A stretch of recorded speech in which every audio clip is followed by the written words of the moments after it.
Everyone, my name is Lucy Bata, and in this video we'll be talking about the importance of netiquette and why it is important. Look, check this. As I just said that we'll be talking about the importance of netiquette and why it is important. We're going to go through 10 rules by Virginia Shea. But first of all, I'm sure you'd like to be treated in a respectful and polite manner, just as you would in real life. Netiquette actually helps establish those rules so that a respectful and polite manner can continue to exist when you talk to someone. Rule number 1. Remember the human. The golden rule is that we do unto others as you would have others do unto you. Stand up for yourself, but try not to hurt people's feelings. When you communicate through cyberspace via email or in discussion groups, your words are written. And this is according to the Ohio State University 2014. Rule number 2. Adhere to the same standards of behavior online that you follow in real life. In real life, most people are fairly law-abiding, either by disposition or because we are afraid of getting caught. And this is according to the Albano 2011. This is the third rule. Rule number 3. Know where you are in cyberspace. What's perfectly acceptable in one area may be dreadfully rude in another. And because netiquette is different in different places, it's important to know. Rule number 4. Respect other people's time and bandwidth. It's a cliche that people today seem to have less time than ever before, even though, or perhaps because we sleepless and have more labor-saving devices than our parents did. When you send an email or post to a discussion group, you are taking up other people's time, or hoping to. It's actually your responsibility to ensure that the time they spend reading your post isn't wasted.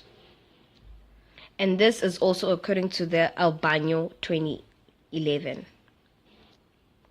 Rule number 5. Make yourself look good online. I don't want to give the impression that the net is a cold, cruel place full of people who just can't wait to insult each other. As in the world at large, most people who communicate online just want to be liked.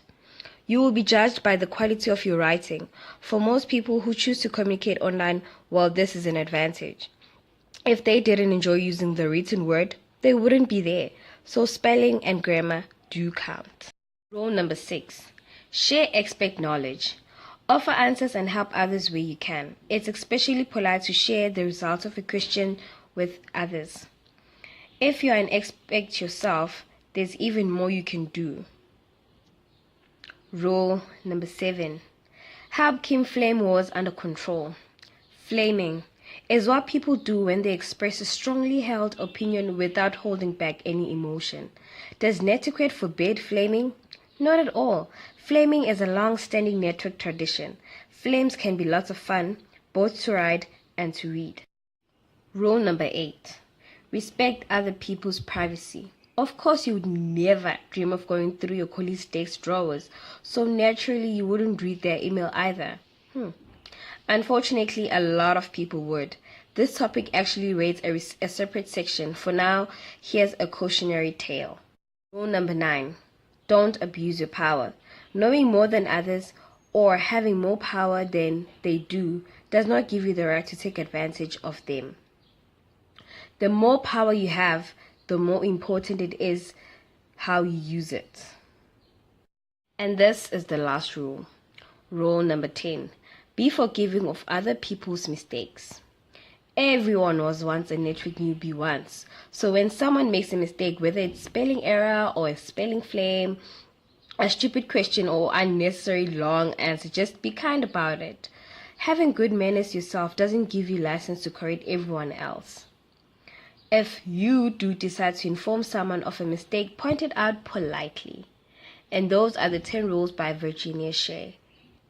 And now I'm going to share the importance of netiquette and why it is important.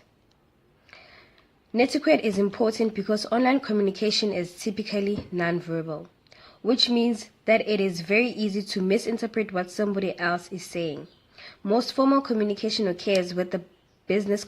Our communication as business rely heavily on building and maintaining relationships. Our language and approach will mostly certainly differ depending on the audience, environment, and situation. I've actually taken a look at different kinds of, or should I say, examples of bad netiquette. The first one would be not respecting people's privacy. Don't pass on another person's private information or photos unless you have their permission. Don't. Just do not type in all caps. It makes people think you yelling. Don't use too much punctuation. It looks annoying. Watching this video, you can either subscribe, but I won't advise you to do